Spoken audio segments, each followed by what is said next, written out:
पूर्णिमा की कथा। हरे कृष्ण। आप सभी को माघ पूर्णिमा की हार्दिक शुभकामनाएं। माघ पूर्णिमा की पवित्र रात्रि का समय था और चंद्रमा की कोमल रोशनी ने आकाश को एक आभा से भर दिया था। यशोदा मैया अपने आंगन में बैठी हुई थी और भगवान श्री कृष्ण उनके पास आकर खेलने में व्यस्त थे। उनके चेहरे पर हमेशा की तरह मुस्कान थी और हर दृश्य में एक अद्भुत प्रेम और ममता बसी हुई थी। मैया ने देखा कि आज श्री कृष्ण कुछ विशेष विचारों में खोए हुए हैं तो वे पास जाकर बोली, बेटा आज तो माघ पूर्णिमा का दिन है, कृपया मुझे कोई सुंदर कथा सुनाओ जो हमारे जीवन को और भी पवित्र बना दे। तब श्री कृष्ण ने अपनी मैया की आंखों में अपार प्रेम और श्रद्धा देखी। फिर मुस्कुराते भी बोले, माँ आपकी इच्छा पूरी होगी। आज मैं आपको एक ऐसी कथा सुनाऊंगा जो केवल आपके ही नहीं बल्कि सभी भक्तों के जीवन को दिशा और शांति देगी और ये कथा कलयुग के पापों से मुक्ति पाने का मार्ग भी बतलाएगी और मृत्यु के बाद नरक के दुखों से उबरने का उपाय भी दिखाएगी। श्री कृष्ण के शब्दों में एक गहरी सत्यता और दिव्यता थी और वातावरण में मानो की अद्भुत शक्ति फैल गई हो। तब यशोदा मैया ने श्रद्धा से सर झुका लिया और उन्होंने भगवान से कथा सुनने के लिए अपने हृदय को पूरी तरह से खोल दिया। ये एक ऐसा अद्भुत क्षण था जब न केवल यशोदा मैया बल्कि सभी जीवों के जीवन में एक नया उजाला फैलने वाला था। तो आइए प्रिय श्रोताओं, हम सभी मिलकर माघ पूर्णिमा की इस अमृतमयी कथा का श्रवण करें जो हमारे समस्त पापों का नाश कर हमें अंत में मोक्ष प्रदान करें। सभी मिलकर प्रेम से बोलिए, श्री कृष्ण भगवान की जय। कथा को पूरा सुनकर वीडियो को लाइक जरूर कर दीजिएगा। मैया ईश्वरधा के पूजने पर भगवान श्री कृष्ण कहते हैं, सौभाग्य की प्राप्ति के लिए स्त्रियों को 32 पूर्णमासियों का व्रत करना चाहिए। इस व्रत के करने से स्त्रियों को सौभाग्य संपत्ति मिलती है। ये व्रत अचल सौभाग्य देने वाला और भगवान शिव के प्रति मनुष्य मात्र की भक्ति को बढ़ाने वाला है। तब यशोदा जी कहने लगी, हे कृष्ण, सबसे पहले इस व्रत को मृत्युलोक में किसने किया था, इसके विषय में भी मुझे विस्तार पूर्वक बताओ। तब श्री कृष्ण कहने लगे कि माथे इस भूमंडल पर एक अत्यंत प्रसिद्ध राजा चंद्रहास से पालित अनेक प्रकार के रत्नों से परिपूर्ण कातिका नाम की एक नगरी थी। वहाँ पर धनेश्वर नाम का एक ब्राह्मण था और उसकी पत्नी अति सुशीला रूपवती थी। दोनों ही उस नगरी में बड़े प्रेम से रहते थे। घर में धन आदि की कोई कमी नहीं थी, लेकिन उन्हें एक बड़ा दुख था कि उनकी कोई संतान नहीं थी। इस दुख से वह अत्यंत दुखी रहा करते थे। एक समय एक बड़ा तपस्वी योगी उस नगरी में आया। वह योगी उस ब्राह्मण के घर को छोड़कर अन्य सभी घरों से भिक्षा लाकर भोजन किया करता था। एक दिन वह योगी रूपवती से भिक्षा न लेकर किसी दूसरे घर से भिक्षा लेकर गंगा किनारे जाकर भिक्षा में मिले अन्न को प्रेम पूर्वक खा रहा था कि धनेश्वर ने योगी का ये सब कार्य किसी प्रकार से देख लिया। अपनी भिक्षा के अनादर से दुखी होकर धनेश्वर योगी से बोला, महात्मा, आप सभी घरों से भिक्षा लेते हैं, किंतु मेरे घर की भिक्षा कभी नहीं लेते, इसका क्या कारण है? तब योगी ने कहा कि संतान के घर की भीख पतितों के अन्न के समान होती है, और जो पतितों का अन्न खाता है वो भी पतित हो जाता है। क्योंकि तुम निसंतान हो इसलिए पतित हो जाने के भय से मैं तुम्हारी घर की भिक्षा नहीं लेता। धनेश्वर ये बात सुनकर अपने मन में बहुत दुखी हुआ और हाथ जोड़कर योगी के पैरों में गिर पड़ा और विनीत स्वर से कहने लगा, हे महात्मा, अगर ऐसा है तो आप ही मुझे पुत्र प्राप्ति का कोई उपाय बताइए। आप तो सब कुछ जानने वाले हैं, मुझ पर ये अवश्य ही कृपा कीजिए। धन की मेरे घर में कोई कमी नहीं, किंतु कोई पुत्र न होने के कारण मैं अत्यंत दुखी हूँ। आप मेरे इस दुख को दूर करें। ये सुनकर योगी कहने लगे, हे ब्राह्मण, तुम देवी चंडी की आराधना करो। फिर घर आकर उसने अपनी पत्नी से सारा वृतांत कहा और खुद तपस्या करने के लिए वन में चला गया। वन में जाकर उसने देवी चंडी की उपासना की और उपवास किया। चंडी देवी ने दिन उसको स्वप्न में दर्शन दिए और कहा, हे धनेश्वर, जा, तेरे पुत्र होगा। परंतु वह 16 वर्ष की आयु में ही मृत्यु को प्राप्त हो जाएगा। अगर तुम दोनों पति पत्नी 32 पूर्णमासियों का व्रत विधि पूर्वक करोगे तो वह दीर्घायु होगा। जितनी तुम्हारी सामर्थ्य हो आटे के उतने दिए बनाकर शिव जी का पूजन करना, किंतु पूर्णमासी को 32 की संख्या पूरी हो जानी चाहिए। प्रातः काल होने पर इस स्थान के पास ही तुम्हें आम का एक वृक्ष दिखाई देगा। उस पर चढ़कर तुम एक फल तोड़कर जल्दी अपने घर चले जाना और अपनी पत्नी से सारा वृतांत कहना। ऋतु स्नान के बाद वह स्वच्छ होकर श्री शंकर जी का ध्यान करके उस फल को खा लेगी। तब शंकर भगवान की कृपा से उसको गर्भ ठहर जाएगा। जब वह ब्राह्मण प्रातःकाल उठा तो उसने उस स्थान के पास ही आम का एक वृक्ष देखा, जिस पर अत्यंत सुंदर आम का एक फल लगा हुआ था। ब्राह्मण ने उस आम के वृक्ष पर चढ़कर फल को तोड़ने का प्रयास किया, किंतु वृक्ष पर कई बार प्रयास करने पर भी वह नहीं चढ़ पाया। अब तो ब्राह्मण को बड़ी चिंता हुई। तब वह विघ्न विनाशक श्री गणेश की वंदना करने लगा कि हे गणेश जी, अपने भक्तों के विघ्नों का नाश करके उनके मंगल कार्य को करने वाले, दुष्टों का नाश करने वाले, रिद्धि सिद्धि के देने वाले आप मुझ पर कृपा करें। प्रभु, मुझे इतना बल दे कि मैं अपनी मनोरथ को पूर्ण कर सकूं। इस प्रकार सच्चे मन से गणेश भगवान का प्रार्थना करने पर वह भगवान की कृपा से वृक्ष पर चढ़ गया। वृक्ष पर से फल तोड़कर उसने घर आकर अपनी पत्नी को वह फल लाकर दे दिया, और उसकी पत्नी ने अपने पति के कहे अनुसार उस फल को खा लिया और वह गर्भवती हो गई।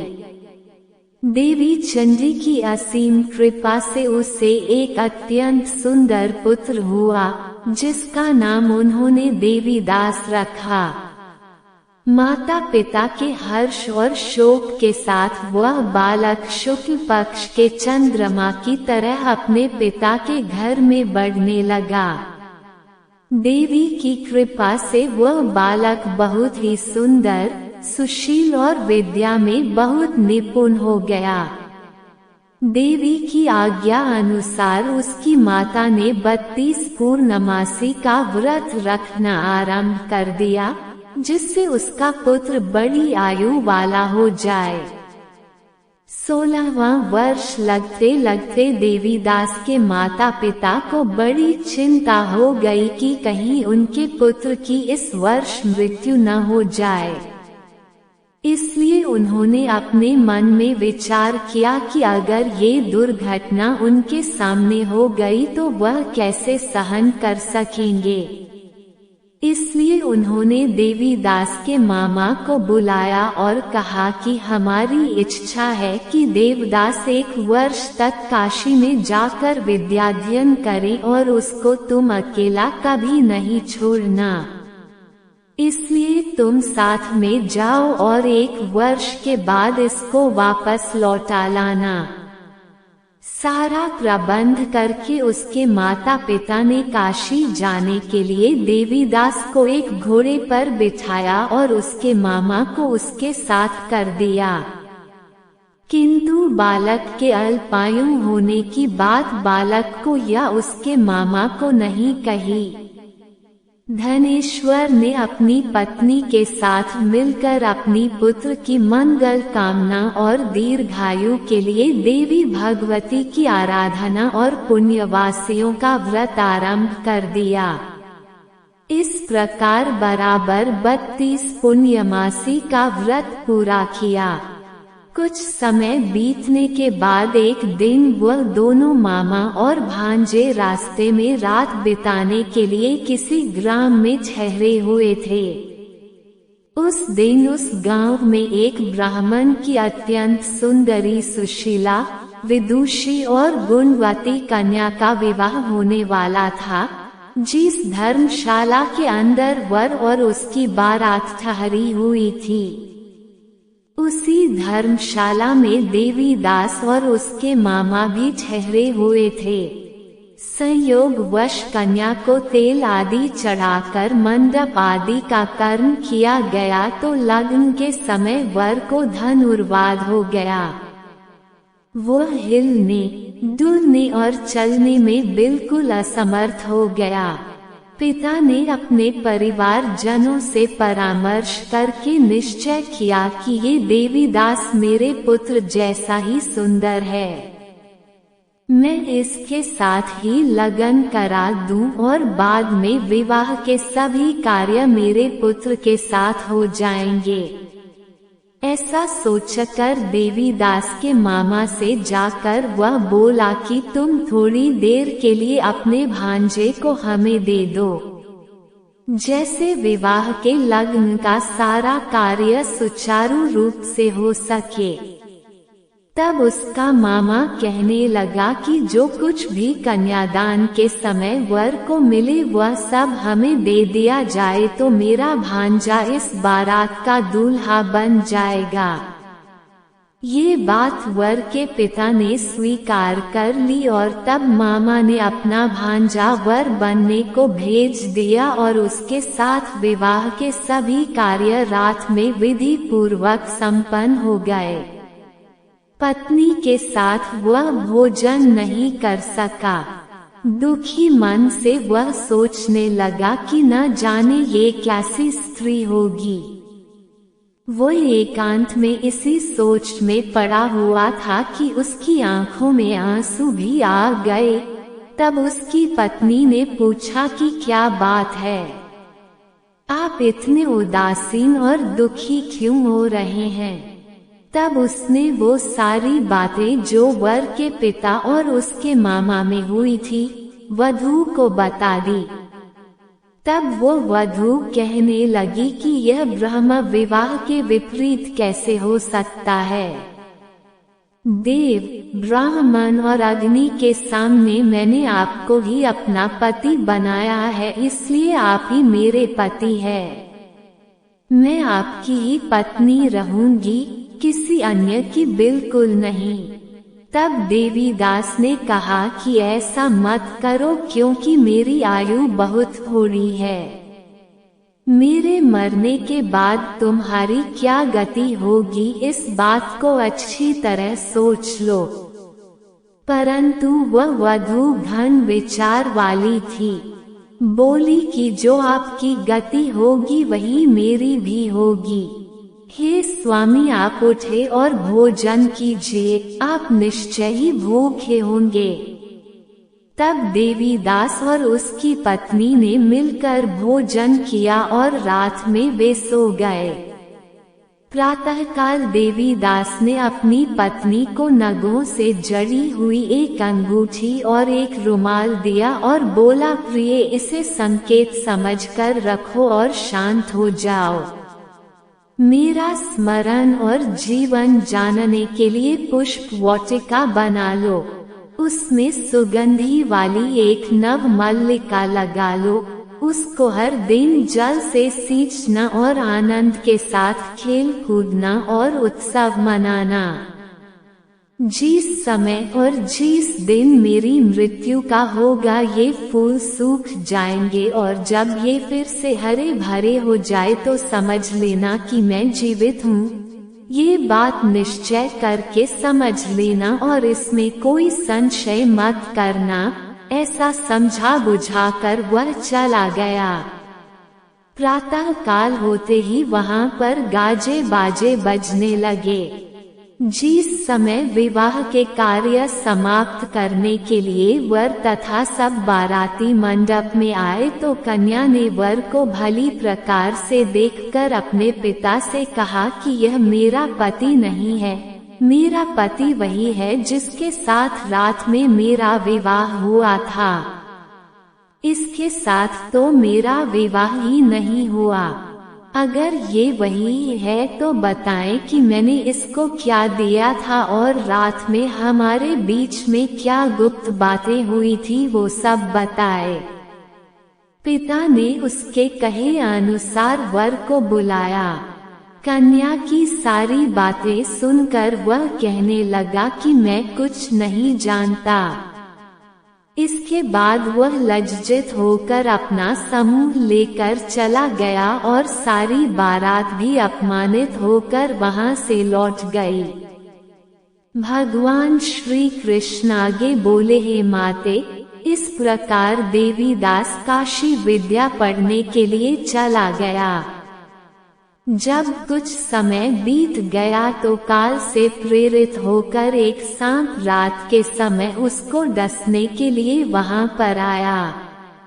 उसके प्रभाव से उसके बिस्तर के चारों ओर से विष की ज्वाला से वह बिस्तर विषैला हो गया, परंतु व्रत के प्रभाव से उसको वह सांप काट नहीं पाया, क्योंकि पहले ही उसकी मां ने 32 पूर्णमासी का व्रत कर रखा था।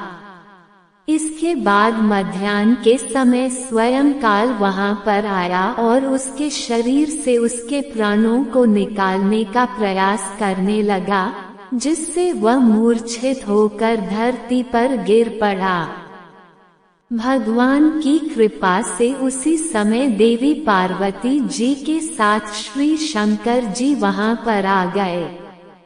उसको मूर्छित दशा में देखकर देवी पार्वती ने भगवान से प्रार्थना की, हे प्रभु, इस बालक की माता ने पहले 32 पुण्य मासी का व्रत किया था, जिसके प्रभाव से हे भगवान अब आप इसको प्राण दान दे दीजिए।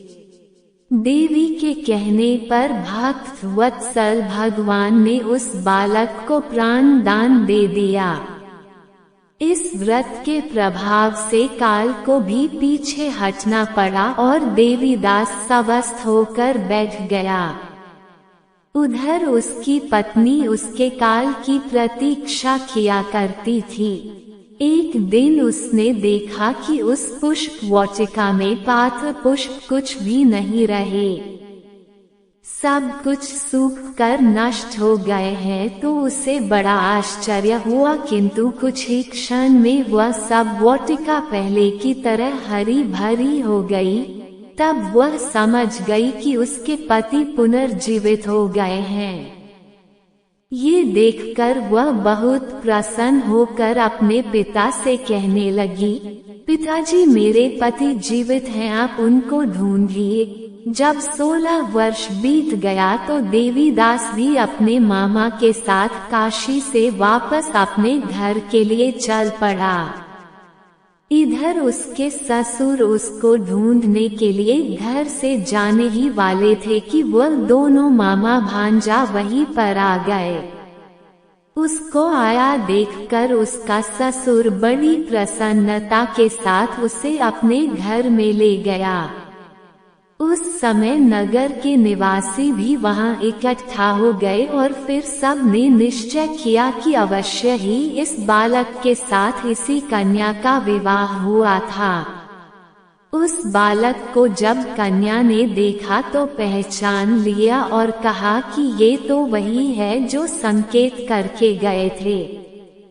फिर सब कहने लगे कि भला हुआ जो ये आ गया, और तब सब नगरवासियों ने खूब आनंद बनाया।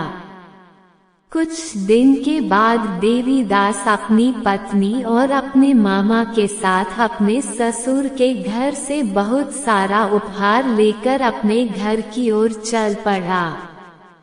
जब वह अपने नगर के निकट गया तो कई लोगों ने उसे देखकर उसके माता पिता को पहले ही जाकर सूचना दे दी कि तुम्हारा पुत्र देवीदास अपनी पत्नी और मामा के साथ आ रहा है। ऐसा सुनकर पहले तो उन्हें विश्वास ही नहीं हुआ, किंतु जब और लोगों ने भी आकर उनकी बात का समर्थन किया तब उन्हें बड़ा आश्चर्य हुआ। इतने में ही देवीदास भी अपने घर पहुंच गया और देवीदास ने अपने माता पिता के चरणों में इसे रखकर प्रणाम किया और उसकी पत्नी ने भी अपने सास ससुर के चरणों को स्पर्श किया तो माता पिता ने अपने पुत्र और पुत्रवधू को अपने हृदय से लगा लिया। श्री कृष्ण जी कहने लगे कि इस तरह धनेश्वर को 32 पूर्णिमाओं को व्रत के प्रभाव से संतान प्राप्त हुई। जो स्त्रियां इस व्रत को करती हैं वह जन्म जन्मांतरों तक वैधव्य का दुख नहीं भोगती हैं और सदैव सौभाग्यवती रहती हैं। यह मेरा वचन है। यह व्रत संतान देने वाला और सभी मनोकामनाओं को पूरा करने वाला है। 32 पूर्णमासी का व्रत करने से व्यक्ति की सभी इच्छाएं पूर्ण हो जाती हैं। प्रेम से बोलिए कृष्ण भगवान की जय। प्रिय श्रोताओं, ये थी आज की कथा। उम्मीद है आपको वीडियो पसंद आई होगी और वीडियो को लाइक करना मत भूलिएगा। कल फिर मिलते हैं नई वीडियो के साथ, तब तक राधे राधे।